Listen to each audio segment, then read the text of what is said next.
Sunday Peters GPB Pasar Minggu. Happy Sunday adik-adik. Kembali lagi di podcast Sunday Market bersama Kaito dan Kak George di sini ya minggu ini ya. Halo. Minggu ini kita akan melayani kalian melalui sharing firman di podcast Sunday Market yang minggu ini akan bukan dipimpin ya. Akan dibawa kemana sih? Sharing firmannya sama Kak George lah intinya ya. Bingung mau pakai kata-kata bagus agak susah sama Kak George. Oke. Kita masih melayani kalian di masa pandemi sekarang ini ya, meskipun lewat online, dan minggu ini topik kita akan ngomongin tentang pelayanan juga. Iya. Jadi di sini kita adalah dua orang yang melayani dan kita akan ngomongin soal pelayanan, akan ngomongin soal melayani. Betul begitu? Betul, Kak George, ya? betul banget kayak itu. Oke, Kak George, sebelum kita masuk, Kak George udah berapa lama melayani? Kalau dalam pelayanan itu sebenarnya dari awal di CD itu udah masuk dalam dunia pelayanan ya. Lulus CD kamu? Lulus CD itu 2015, udah 5 tahun lah. Udah 5 tahun pelayanan, jadi udah lumayan lama ya. Cukup lama sih. Cukup lama. Terus apa aja sih hal-hal yang Kak George dapatkan selama pelayanan? Selama pelayanan yang pasti sebenarnya dari hal pelayanan uang transport penting banget sih. Oh, penting banget, berarti motivasinya ternyata uang transport ya? Enggak. Itu transport cuman sampingan, ibaratnya itu cuman gift doang. Tapi gimana nih? Ini mesti diklarifikasi kayaknya nih. Itu uang transport sampingan doang tuh gimana maksudnya? Ya itu cuman bonus lah ibaratnya. Oh, bonus ya. Kalau uang transport, tapi intinya itu sebenarnya intinya itu nonton kita heboh sekali. Iya. Kalau uang transport tuh cuman bonus, tapi yang utamanya itu sih bisa dapat banyak hal. Satu, mungkin kalau dari segi kitanya itu dapat skill juga, dapat namanya persekutuan, dapat keluarga, dapat keluarga, dapat teman-teman yang bisa diajak kumpul gitu, dapat pemikiran-pemikiran baru, banyak banget sih sebenarnya kalau dalam pelayanan itu. Oke. Skill apa yang menurut Kak George paling Kak George kuasai selama melayani, yang akhirnya Kak George dapat saat pelayanan dan sampai saat ini rasanya skill itu adalah yang Kak George kuasai gitu? Waduh, tidak bisa saya Mobile Legend ya. Enggak, kita pelayanan tidak main Mobile Legend. Mungkin kalau dari bukan kalau aku bilang sih dari diri aku sendiri sih bukan bentuk skill sih, tapi bentuk sebuah pemikiran bahwa apapun yang boleh kita terima itu adalah pemberian Tuhan. Jadi tuh dapat pengertian, sebenarnya lebih ke pengertian. Dan kalau skill-skillnya sih dari ini mungkin dari berbicara itu nambah public relation gitu. Sebelum di PT belum bisa ngomong ya? Jujur ya seperti itulah, seperti itu mungkin. Lama juga dari bayi nggak bisa ngomong. Ngomong di depan umum gitu. Oke. Biasanya tuh kalau dulu banget tuh ngomong depan umum tuh gagap banget. Kalau sekarang tuh mending gitu. Makin gagap. Makin gagap. Dulu tuh kayak Ajis gagap dulu. Oh, kacau. Sesat gitu. Kacau. Oke. Nanti kita akan bahas lagi topik tentang pelayanan ini, karena aku yakin kalau kita ngomongin pelayanan tuh akan banyak banget hal yang kita bisa bahas. Tapi nanti kita juga akan ngomongin ada dua tokoh Alkitab ya. Yang kita juga tahu lah dua sosok ini sebenarnya ya. Pasti tahu sih. Oke, kalau gitu sebelum kita masuk ke dalam sharing firman-nya, Kak George boleh buka dalam doa terlebih dahulu, Kak George. Oke. Adik-adik, mari kita bersatu di dalam doa. Ya Allah Bapa yang bertata dalam surga, terima kasih Allah Bapa telah mengundang kami di sini, walaupun jarak memisahkan kami ya Tuhan, biarkanlah hati kami ya Tuhan boleh bersyukur ya Tuhan, boleh merasakan kasih setiamu ya Tuhan di pagi hari ini ya Tuhan, agar setiap dari kami ya Tuhan boleh fokus ya Tuhan untuk mengikuti ibadah ini ya Tuhan, agar kami boleh semakin dewasa ya Tuhan adalah pas hari ya Tuhan. Ya Tuhan, tuntun sertai kami ya Tuhan, agar kami boleh hanya menghadap kepada Engkau ya Tuhan. Tuhan, jauhkanlah kuasa-kuasa roh jahat daripada kami ya Tuhan, agar firman-Mu ini ya Tuhan boleh tersampaikan lewat hamba-Mu dan lewat Kak Kristo ya Tuhan. Biarkan apapun yang boleh kami perbuat, apapun boleh kami katakan ya Tuhan, itu adalah isi hati-Mu itu. Ya Tuhan, biarlah hikmat-Mu yang kudus ya Tuhan boleh hinggap di antara kami ya Tuhan, dan boleh tertanam ya Tuhan, firman pada hari ini boleh tertanam ya Tuhan, dan boleh bertumbuh ya Tuhan di dalam hati kami. Tuhan, Tuhan dalam nama Tuhan Yesus Kristus Juru Selamat kami yang hidup. Haleluya, amin. Amin. Amin. Oke. Materi kita minggu ini dari mana Kak Jurs? Dari surat Paulus yang pertama kepada Timotius. 1 Timotius 1 ayatnya yang ke-12 sampai 17 Kak Kristo. Ucapan syukur atas kasih karunia Tuhan ya. Perikopnya ucapan syukur atas kasih karunia Allah. Nah, kita mungkin bacanya bergantian. Pasti dong. Pasti sih. Jangan mungkin. Kalau mungkin berarti aku nggak mau. Oke, kalau gitu harus. Oke. Harus baca bergantian. Aku ayat yang ke-12, Kak Kristo 13 dan seterusnya. Oke. 1, 2, 3. Aku bersyukur kepada Dia yang menguatkan aku, yaitu Kristus Yesus Tuhan kita, karena Ia menganggap aku setia dan mempercayakan pelayanan ini kepadaku. Aku yang tadinya seorang penghujat dan seorang penganiaya dan seorang ganas, tetapi aku telah dikasihaninya, karena semuanya itu telah kulakukan tanpa pengetahuan, yaitu di luar iman. Malah kasih karunia Tuhan kita itu telah dikaruniakan dengan limpahnya padaku dengan iman dan kasih dalam Kristus Yesus. Perkataan ini benar dan patut diterima sepenuhnya. Kristus Yesus datang ke dunia untuk menyelamatkan orang berdosa, dan di antara mereka, akulah yang paling berdosa. Tetapi justru karena itu, aku dikasihani agar dalam diriku ini, sebagai orang yang paling berdosa, Yesus Kristus menunjukkan seluruh kesabarannya. Dengan demikian, aku menjadi contoh bagi mereka yang kemudian percaya kepadanya dan mendapat hidup yang kekal.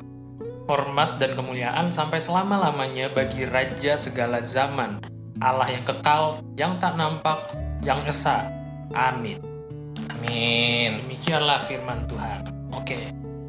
Apa nih Kak George yang mau dibahas di 1 Timotius 1 ayat 12 sampai 17 ini? Mungkin kita harus mengerti dulu surat Timotius ini kan bentuknya surat. Ya. Siapa yang buat? Kita harus ngerti dulu. Ini adalah surat, tadi ini kita bisa baca sih, surat Paulus yang pertama kepada Timotius. Nah, berarti di sini tuh ada dua tokoh. Ya. Yang pertama itu adalah Paulus, yang kedua itu pasti Timotius. Ya. Nah, surat ini kalau kita dalemin lagi, mungkin teman-teman bisa, adik-adik boleh bisa searching juga gimana ya surat Timotius ini. Paulus ini menulis surat 1 Timotius ini saat berada di penjara. Oke. Lagi-lagi ya, setiap kita bahas Paulus selalu lagi ada di penjara. Lagi ada di kesusahan pasti Paulus. Ya. Gitu. Nah, Paulus ini mungkin adik-adik udah tahu, tapi kita akan cerita lagi. Paulus ini adalah penganiaya orang Kristen sebelumnya dulu, yang dulu bernama Saulus, dan dia akhirnya bertobat ganti nama jadi Paulus karena dia merasakan kasih karunia Tuhan. Dia bertemu dengan sosok yang nggak bisa dilihat dia gitu, sosok yang sangat luar biasa yang merasakan kehangatan, makanya dia berubah jadi penyebar Injil, dari seorang penganiaya jadi pemberita Injil. Luar biasa banget kasih karunia Tuhan buat Paulus. Terus selain Paulus adalah penginjil, dia juga jadi mentor, dia jadi guru, dia jadi pengajar. Jadi dia melihat anak-anak yang berpotensi untuk melayani Kristus juga. Dia jadi mentor untuk penginjil. Karena sebelum ini Paulus ini sebenarnya orang yang terdidik banget, karena dia itu adalah ahli Taurat zaman itu, ahli Taurat termuda, salah satu orang paling pintar di Taurat. Gitu. Nah, Timotius ini adalah seorang Yunani dan seorang Yahudi. Ibunya itu adalah Yunani dan bapaknya itu Yahudi. Oh, nama bapaknya Yahudi? Bukan, itu keturunannya. Nah, si Timotius ini adalah orang yang dari kecil itu udah diajarkan tentang Tuhan, tentang Yesus itu dari ibunya dan dari neneknya. Kalau nggak salah itu neneknya itu namanya Lois. Gitu. Itu dari Timotius dan Paulus. Jadi Timotius sebelum ketemu sama Paulus itu dia orang yang udah jujur, udah benar di mata Tuhan gitu. Nah, makanya kenapa si Paulus dipertemukan lah sama Timotius. Disitulah si Paulus melihat potensinya Timotius ini bisa menjadi seorang penginjil yang luar biasa juga seperti Paulus gitu. Makanya dimentorin sama Paulus. Makanya dimentorin. Oke. Lalu disinilah dimulai ceritanya. Di Timotius ini pertama kali Paulus memberikan perintah untuk stay di Efesus. Di kota Efesus untuk bantu menginjilkan juga gitu. Terus disitulah kenapa ini udah Timotius sama Paulus udah gak bersama. Makanya itu Timotius mungkin mendengar kabar kalau Paulus itu masuk penjara. Disitulah dia merasa, aduh gimana nih, kayak seorang mentor gue yang biasanya udah jadi panutan, sekarang nih lagi di penjara nih, jadi gue nggak ada sosok yang bisa ngebantu gue kayak gitu. Ya gimana sih kita kehilangan sosok yang diidolakan, seorang sosok yang selama ini kita jadi guru kita, panutan. Ditambah pada saat itu Timotius masih dalam umurnya masih sangat muda ya. Iya, masih muda banget. Jadi masih takut lah untuk dia menjadi penginjil atau dia memerintahkan firman itu masih takut. Masih ragu, masih punya ketakutan. Dan itu hal normal sih. Ditambah dia ngelihat Paulus sampai di penjara karena memberitakan Injil, ya sebagai anak yang masih muda pasti nggak mau ambil resiko untuk, ya gue juga takut gitu loh untuk masa gue ngikutin mentor gue juga sampai ikutan sampai ke penjara tuh kan umur segitu masih itulah masih ada pikiran lah, keraguan. Mungkin bukan di umur segitu doang, mungkin siapapun di luar zaman itu. Mungkin kita pun yang sekarang umur 20 ke atas mungkin juga nggak akan ngambil resiko seperti itu ya kalau tahu situasinya kayak gitu. Oke, lanjut. Setelah udah tahu kayak gitu, makanya surat ini dibentuk. Ditulis. Kalau dibentuk dicetak. Iya, surat dicetak. Surat ini ditulis buat terkhusus untuk Timotius. Nah, ini kita bisa lihat di ayat 12 sampai 17 ini adalah intinya itu Paulus bersyukur atas kasih karunia Tuhan. Ini surat ini tuh dari 12 sampai 17 ini untuk menguatkan si Timotius biar ini ternyata mentor gue nggak ninggalin gue, ternyata hidup mentor gue sebelumnya itu parah gitu. Sebelumnya itu lebih kacau, maksudnya nggak bersama-sama dengan Tuhan pas zaman itu, tapi Tuhan tetap mau pakai dia dengan luar biasa gitu. Nah, ini Paulus itu bersyukur atas kasih karunia Tuhan. Nah, terus Paulus itu bersyukur karena dirinya yang berdosa. Dia dulu kan penganiaya orang Kristen, tiba-tiba harus jadi penginjil. Orang-orang pasti bingung dong. Orang-orang pasti mikir, ini orang kenapa sih? Apa salah makan atau gimana? Kesambet kan kita nggak tahu. Nah, itu dirinya berdosa, makanya tapi dia masih dipercaya sama Tuhan. Luar biasa banget dong. Kita sebagai orang berdosa masih dipercaya sama Tuhan untuk memegang suatu pelayanan yang besar. Nih Paulus ini masih dipercaya untuk menjadi memegang suatu pelayanan besar. Bahkan dia ngomong di sini dan di ayat 16 kalau nggak salah, dia tuh datang ke dunia untuk tapi justru karena itu dikasih dia diriku sebagai orang yang paling berdosa. Paulus ngomong bahwa dia tuh sampai merasa nggak layak. Dia tuh merasa kalau aduh gue bisa nggak sih melayani Tuhan, gue selalu berdosa banget nih. Gue nggak, apalagi ingat masa lalu, ingat masa lalunya gitu. Terus Paulus itu tetap, yang intinya dari Paulus ini yang luar biasanya itu Paulus tetap fokus sama Tuhan. Dia kalau dia fokus sama masa lalunya, dia tuh nggak bakalan mau jadi penginjil. Pasti ntar banyak yang nyerca gue, pasti banyak yang terlalu banyak nanti begini nanti begitu. Jadinya nggak jalan. Itu dia.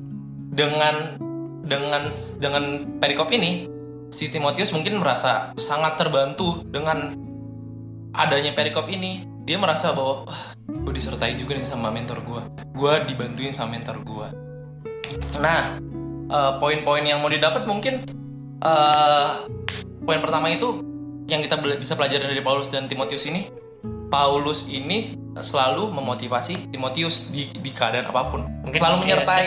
Secara khusus memotivasi Timotius, tapi bukan berarti itu juga motivasi itu cuma diberikan kepada Timotius ya. Tapi orang-orang yang dia ajarkan juga dia selalu memotivasi. Secara umum dia memberi motivasi, tapi karena kita konteksnya di Timotius, secara khusus Paulus memberikan motivasi kepada Timotius yang masih muda. Itu dia poin pertamanya, Paulus nggak pernah ninggalin Timotius. Terus tadi kedua, Paulus selalu fokus. Tadi pertama, ini kedua. Ya, okay. Nih, sorry. Ya, yang kedua itu Paulus selalu fokus sama Kristus. Ya. Tadi udah dibahas juga. Terus yang ketiga, nggak ada orang yang cukup berdosa untuk melayani Kristus. Jadi itu gimana? Gak ada orang yang terlalu berdosa. Sorry.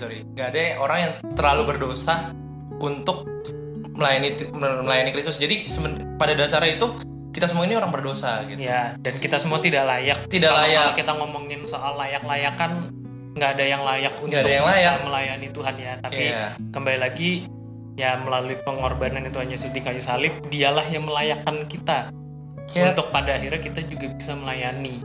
Makanya mungkin ini reminder juga buat teman-teman atau teman-teman pelayan yang udah pelayanan, bukan berarti ketika kita sudah bisa melayani terus kita menganggap diri kita jauh lebih baik dari orang-orang yang tidak melayani. Nggak boleh seperti itu. Nanti kita bahas. Terus juga poin keempat itu, Tuhan bisa pakai siapa aja gitu. Ya. Nggak mandang bulu siapapun orangnya. Contohnya kita bisa contoh tadi kita baca dari Paulus, seorang yang nganiaya Tuhan tiba-tiba jadi melayani Tuhan, luar biasa banget. Maksudnya itu perubahan yang bahkan orang nggak bakalan ngira, dia kan dulu ngina dia, tiba-tiba kok jadi menginjil gitu. Drastis banget, 180 derajat. Iya, kayak ngejilat ludah sendiri. Ya. Dan poin yang paling penting mungkin dari yang bisa belajar dari Paulus itu relasinya dia sama Kristus, sama Tuhan. Sama Tuhan. Kristus juga Tuhan. Ya, Yesus Kristus Tuhan. Nah, dari relasinya dengan Kristus itu, contoh yang bisa kita ambil tuh, pertama, Paulus bertobat. Paulus berubah 180 derajat. Terus Paulus bisa menjadi role model. Seorang Kristen yang benar tuh kayak gimana sih?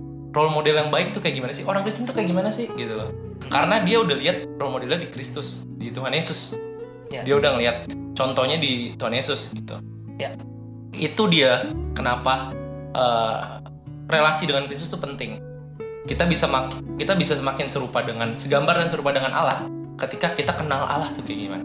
Itu dia. Terus yang ketiga, Paulus bisa tetap bersukacita dimanapun dia ditempatkan. Di penjara dia masih bisa nulis surat-surat yang begitu banyak untuk jemaat-jemaat. Dia masih bisa ngasih support, ngasih motivasi buat jemaat-jemaat, dan dia bisa ngasih motivasi juga walaupun kondisinya nggak mau, sebenarnya tidak mau. Iya, untuk bersukacita, bersyukur, itu luar biasa banget. Itu pentingnya relasi sama Tuhan. Dan poin paling pentingnya itu sebenarnya ketika kita udah menjadi mengikuti Kristus, kita semakin serupa dan segambar dengan Kristus. Apapun yang kita lakukan, apapun yang kita lakukan tuh udah serupa dengan Kristus, udah semakin serupa. Minimal mendekati. Iya, mendekati. Setiap harinya berubah. Karena mungkin aku udah sering sampaikan juga kalau pertobatan itu proses. Jadi ketika kamu bertobat, ada satu part di diri kamu yang akan semakin serupa dengan Kristus pelan-pelan. Karena pertobatan itu gak instan. Aneh kalau pertobatan instan. Dan aku pernah dengar satu kata soal pertobatan adalah pertobatan itu dilakukan setiap hari. Yes. Jadi bukan hari ini kita ngaku tobat terus udah selesai, itu pasti kita bertobat, enggak. Tapi itu harus dilakukan setiap hari. Ya. Setiap hari. Jadi misalnya kita bertobat dari hal A, misalnya mencontek. Misalnya ya. Misalnya kita hobi banget nih, dosa kita adalah mencontek. Terus kita bilang kita bertobat. Oke, hari ini kita bilang kita bertobat. Berarti besok adalah pertobatan kita juga. Karena ketika kita menjalani setiap hari, ada juga kemungkinan untuk kita kembali lagi ke dosa kita. Makanya kenapa dibilang ya pertobatan itu adalah setiap hari. Iya. Jadi nggak cuman bertobat di hari itu doang, atau setiap hari Minggu pengakuan dosa selesai, udah enggak. Justru tantangannya adalah di hari-hari, setiap hari kalian ngejalanin kegiatan, ngejalanin kehidupan, ya saatnya menerapkan pertobatan itu. Tadi kita lupa nyebut judulnya. Judulnya itulah layanilah Tuhan anakku gitu. Nah, judul ini diambil itu Karena ini kalau yang aku pernah baca juga, ini judulnya diambil adalah percakapan antara si Paulus dengan Timotius. Judul ini tuh diambil layanilah, karena hubungan antara Timotius dan Paulus ini tuh sedekat banget, banget kayak seorang anak dan bapak gitu. Bapak dan anak. Bapak dan anak dan bapak sama saja. Anak berbapak ya. Anak berbapak, boleh. Anak berbapak. Oke, nah ini tuh sangat dekat sekali. Makanya kenapa sampai si Paulus ini ngomong si Timotius ini tuh anaknya, anak dalam iman, walaupun nggak sedarah kayak gitu. Ya ibaratnya kalau sekarang tuh kayak apa? Bapak baptis apa sih? Iya, bapak baptis, benar. Ya, kayak gitu bapak ya, baptis, kayak bapak mirip baptis. banget. Nah, disitulah kenapa judulnya ini, karena yang mau kita fokuskan itu adalah bagaimana cara si Paulus ini bisa jadi role model yang baik untuk si Timotius. Tanpa adanya dukungan Paulus, tanpa ada contoh dari Paulus, bukti nyata dari Paulus, si Timotius ini mungkin nggak sehebat, nggak bisa buat suatu hal yang besar, karena dia pada dasar itu adalah orang yang pemalu, orang yang nggak biasa ngomong di depan publik, orang banyak ya, kayak gitu. Itu dia yang kita fokusin, itu pelajaran dari si Paulus ini bisa jadi role model yang baik gitu. Nah, mungkin kalau ngomongin di anak-anak teruna sekarang pasti punya sosok yang diidolakan biasanya sih Kak, dari anak-anak teruna. Mungkin sebelum kita masuk ke situ ya, kita ngomongin soal Paulus dengan Timotius dan kita ngomongin pelayanan. Aku jadi inget ini. Kalau kita ngomongin pelayanan, tadi Kak George udah 5 tahun ya. Iya. Berarti 5 tahun pelayanan di PT. Aku sendiri, mungkin kalau kasarnya, kalau misalnya hitung dari selesai CD, melayani di PT itu sampai sekarang berarti udah 12 tahun. Oke. 12 tahun. Dan itu ditambah sebelum CD, aku juga udah melayani di PT sebenarnya. Iya. Oke. Nah, yang mau aku omongin adalah selama 12 tahun aku melayani, dan sebelum melayani aku merasakan bagaimana jadi seorang anak PT, seorang adik teruna, which aku punya kakak layan juga yang dulu, yang tadi Kak George bilang, ada role modelnya. Dulu ada beberapa pelayan yang aku deket dan masih suka kontekan sampai sekarang. Kalau misalnya teman-teman ingat waktu webinar COVID-19, ada Karina, shout out to Karina, ada Karia, ada Kak Dida, Kak Tarida, Kak Sigit. Mungkin untuk adik-adik teruna sekarang nih pada belum tahu. Kalau angkatannya Kak Jules mungkin masih kenal, awal-awal masih kenal. Sampai akhirnya aku melihat dari mereka bagaimana cara mereka melayani, bagaimana mereka dalam tanda kutip menyayangi adik-adik terunanya, bagaimana mereka mengajar adik-adik terunanya, nggak cuma dalam firman, tapi kita bahkan sampai nonton bareng, diajak jalan sama kakak-kakak layan itu. Dan akhirnya di situ aku ngerasa, oh ternyata menjadi seorang pelayan itu menyenangkan. Masuknya dari situ dulu ya. Menjadi seorang pelayan atau untuk melayani itu ternyata sesuatu yang menyenangkan. Sebelum pada akhirnya kita tahu bahwa melayani itu tantangannya ternyata jauh lebih banyak daripada kesenangan yang kita lihat. Mantap ya, sekali. Kak George pun juga pasti merasakan. Sampai ya itu titik aku anak PT, akhirnya aku memutuskan untuk melayani di PT karena secinta itu sama PT pada saat itu. Karena itu juga dibangun, rasa cinta akan PT itu dibangun sama kakak layan yang dulu. Sampai akhirnya menjadi seorang pelayan nih sekarang. Sampai menjadi seorang pelayan di awal-awal, sampai pernah ngajar angkatan Kak George, pernah ngajar Kak George juga. Betul sekali. Sampai detik ini bisa duduk bareng dan Kak George menjadi seorang rekan sepelayanan, itu buat aku adalah satu hal yang luar biasa dan satu hal yang membanggakan. Karena pada akhirnya aku bisa menciptakan pelayan-pelayan baru, dalam tanda kutip ya, menciptakan pelayan-pelayan baru. Dan itu mungkin yang dirasakan sama pelayan-pelayan angkatan aku, kayak Kak Gustaf, Kak Reinhard, Kak Anung, dulu ada namanya Kak Lundi. Kita itu bukan kesuksesan, kita nggak bilang itu kesuksesan, aku juga nggak bilang itu kesuksesan, tapi itu adalah kebanggaan.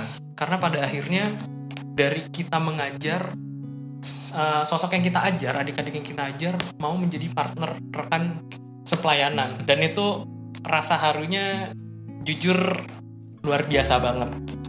Jadi kayak Perlu nangis gak sih ini biar rating naik. yang denger banyak yang nonton banyak. Suaranya getar-getar aja. Settingan ya kayak gitu. Kayak kita tahu bahwa yang namanya melayani itu nggak segampang itu teman-teman. Ya.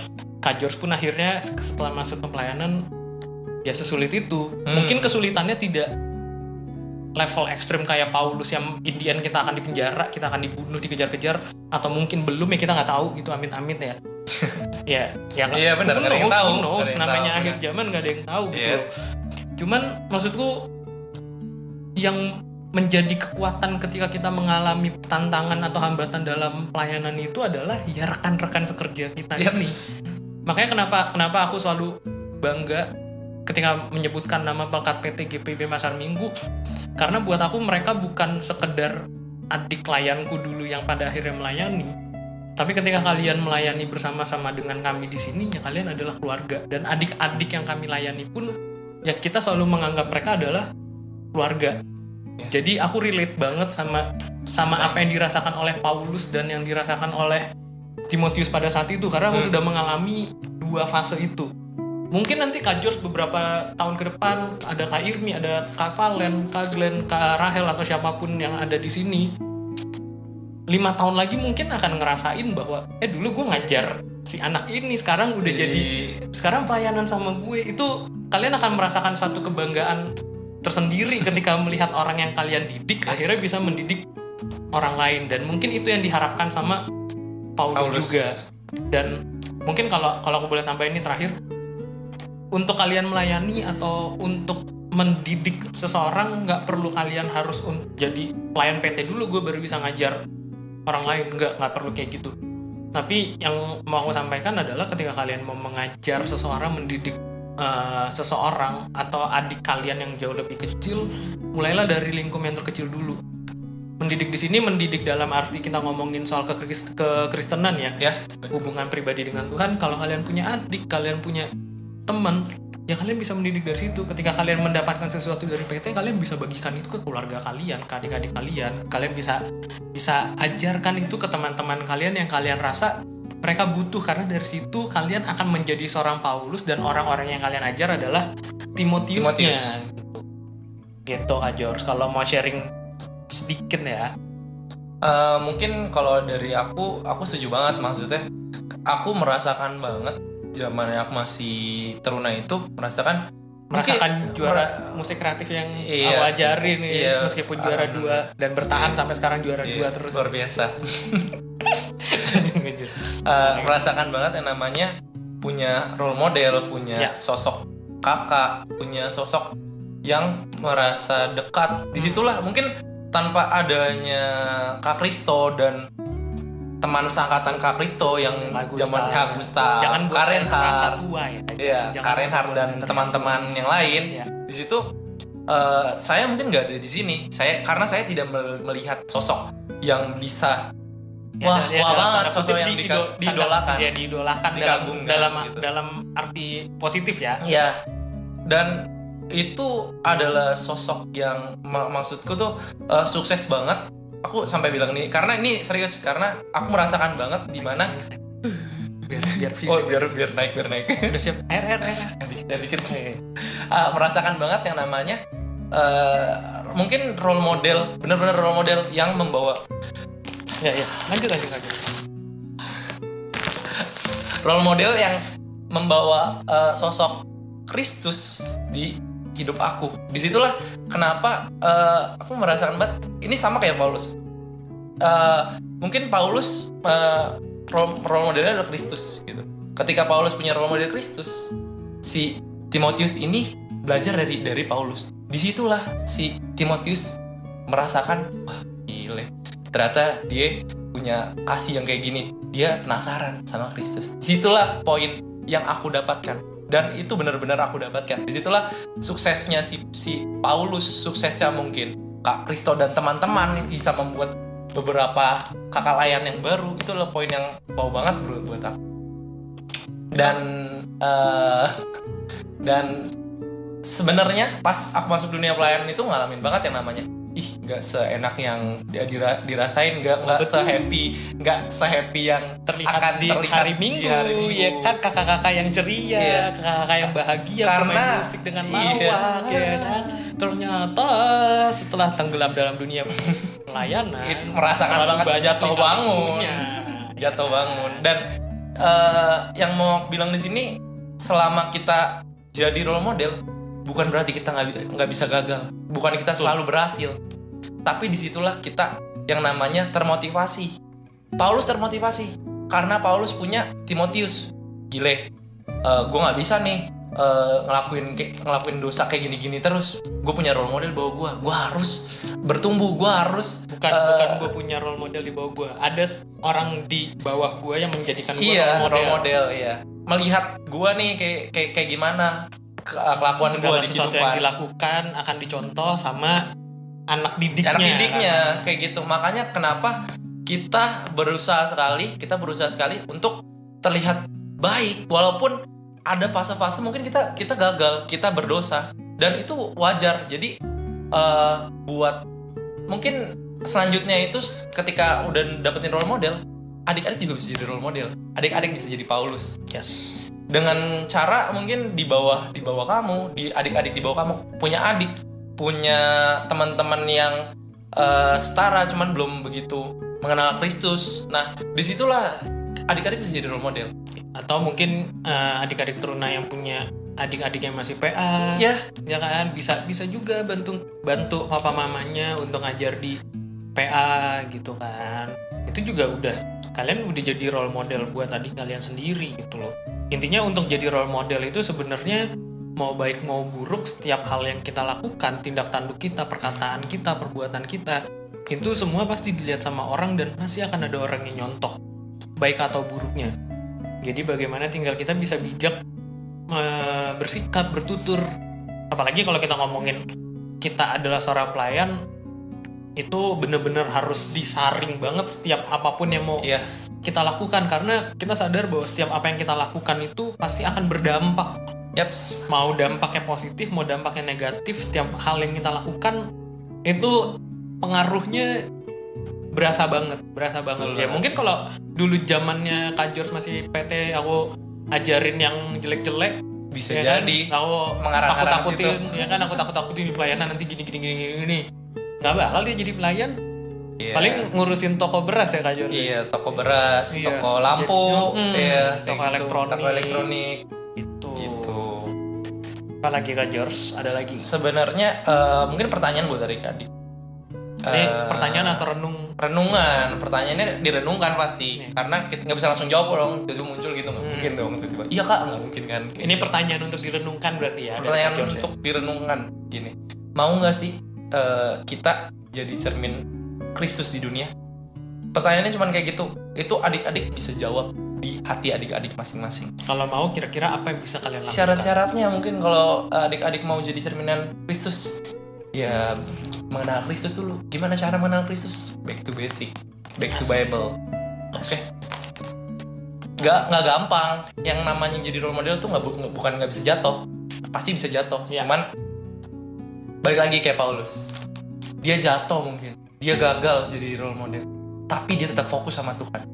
Kalau dia ini fokus, kita ngomongin Paulus masa lalunya ya, yang masa gagal. lalunya. Kalau kita ngomongin masa lalunya, dia adalah seorang yang gagal, tapi ketika dia bertobat, dia bukan lagi seorang yang gagal. Karena ya mungkin dia mungkin merasa gagal, ada fase-fase dia yang namanya merasa gagal. Tapi pada akhirnya itu dilihat itu adalah hasil akhirnya, buahnya. Apa sih yang Paulus telah lakukan? Mungkin dia pernah merasa gagal. Nggak mungkin manusia itu nggak pernah merasa gagal, tapi dia tetap fokus sama Tuhan.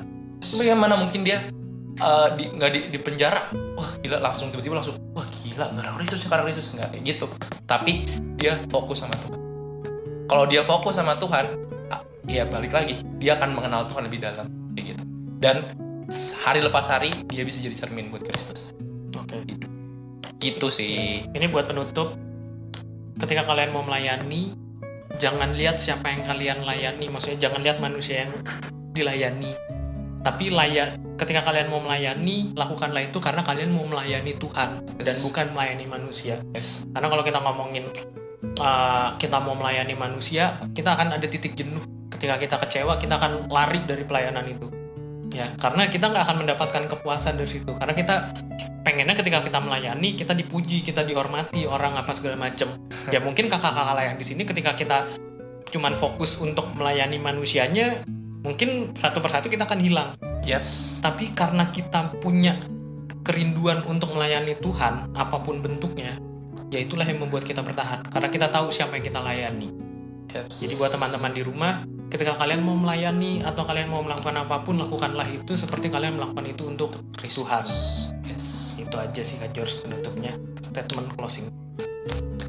Oke. Kak George boleh tutup dalam doa kalau udah ada yang mau ditambahin. Udah cukup. Ya. Mari kita bersatu di dalam. Ya Allah Bapa yang bertata dalam surga, terima kasih ya Tuhan atas firman yang boleh Kau sampaikan pada kami. Kami boleh belajar banyak ya Tuhan lewat firman-Mu ini. Tuhan, biarkanlah firman-Mu ini ya Tuhan boleh tertanam ya Tuhan. Boleh hidup di hati kami ya Tuhan. Biarlah Roh-Mu ya Tuhan yang kudus boleh selalu menghidupinya ya Tuhan. Biarlah kami boleh tetap fokus kepada Engkau ya Tuhan. Agar kami boleh semakin mengenal Engkau ya Tuhan. Agar kami boleh menjadi role model-Mu di dunia ya Tuhan. Ya Tuhan, layakkanlah kami ya Tuhan untuk menjadi pelayan-Mu ya Tuhan. Biarlah hati kami ya Tuhan boleh fokus kepada Engkau ya Tuhan. Hanya Engkau ya Tuhan yang bisa kami muliakan ya Tuhan. Hanya Engkau ya Tuhan yang boleh kami muliakan ya Tuhan. Tuhan, inilah kami ya Tuhan dengan segala dosa kami. Tuhan yang mau ampuni segala dosa kami. Tuhan yang mau bentuk, Tuhan yang mau tilik hati kami satu persatu ya Tuhan. Untuk menjadi pelayan-Mu. Dalam nama Tuhan Yesus Kristus, Juru Selamat kami yang hidup. Haleluya. Amin. Amin. Oke, Warta PT buat minggu ini ada Kak George. Warta PT jangan lupa persembahannya tabungan. ditabung. Ya. Jangan lupa. Atau udah bisa kalau misalnya papa mamanya mau ibadah ke gereja, bisa dititipin langsung ke papa mamanya, boleh masukin lewat amplop atau minta tolong papa mamanya untuk bawa persembahannya ke kantor ya Kak Irmi ya. Langsung disetor ke kantor. Itu boleh. Atau kalian yang mau ke gereja sendiri, asalkan dengan protokol yang berlaku di hari kerja gereja mau nyetor, boleh, silakan. Udah boleh. Atau kalau mau ditahan lagi sampai ibadah PT aktif mulai normal yang kita nggak tahu kapan, itu juga boleh, bebas. Gitu. Terus buat adik-adik yang umurnya sudah pas bisa ada pas apa? Pas untuk katekisasi. Oh ya. Untuk daftar katekisasi bisa melihat persyaratannya yang di-share di grup atau di Talenta. Nanti boleh cek di grup WhatsApp gitu untuk syarat ketentuan untuk pendaftaran katekisasi boleh dilihat di situ. Nanti kita juga akan bantu share kayak gitu. Ada lagi? Udah sih. Udah cukup. Untuk kuis nanti mungkin bisa dikomunikasikan dalam grup WhatsApp ya. Oke, itu aja sharing firman minggu ini di podcastnya Sunday Market supaya kiranya setiap apa yang kita sharingkan pada hari ini boleh jadi kekuatan dan boleh jadi motivasi untuk teman-teman semuanya, dan jangan cuma didengar tapi juga dilakukan. Amin. Oke, akhir kata aku dan Kak George pamit. Have a blessed week and happy Sunday guys. Dadah.